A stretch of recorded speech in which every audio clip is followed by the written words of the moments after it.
नन्हा चीवंटी और उसकी हिम्मत गर्मियों के दिन थे, और एक नन्ही चीवंटी अपनी खुराक जमा करने में मसरूफ थी।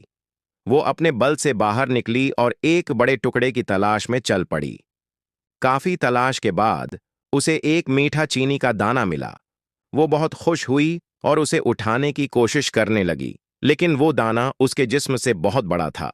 चीवंटी ने हिम्मत न हारी और उसे घसीटने लगी, लेकिन जैसे ही हमेशा के लिए वो थोड़ा आगे बढ़ी, दाना फंसल कर नीचे गिर गया। चीवंटी ने दोबारा कोशिश की, मगर वो फिर नाकाम हो गई। करीब ही एक चिड़िया बैठी थी जो ये सब देख रही थी। उसने चीवंटी से कहा, छोटी सी जान, तुम क्यों इतनी मेहनत कर रही हो? ये दाना तुम्हारे बस का नहीं, कोई और आसान खुराक ले लो। चीवंटी मुस्कुराकर बोली, मेहनत और हिम्मत से कुछ भी मुमकिन है, मैं अपनी कोशिश जारी रखूंगी। ये कहकर चीवंटी ने एक और तरीका सोचा। उसने अपने बल की तरफ जाने वाले रास्ते का मुशाहिदा किया और एक नर्म मिट्टी वाला रास्ता चुना। फिर उसने दाने को धकीलना शुरू किया और हर बार आराम करके दोबारा जोर लगाने लगी। आहिस्ता आहिस्ता, मुसलसल मेहनत के बाद वो दाने को अपने बल तक ले आई।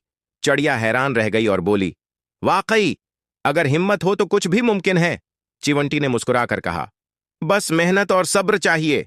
सबक: मुस्तकिल मिजाजी और हिम्मत से हर मुश्किल काम आसान बनाया।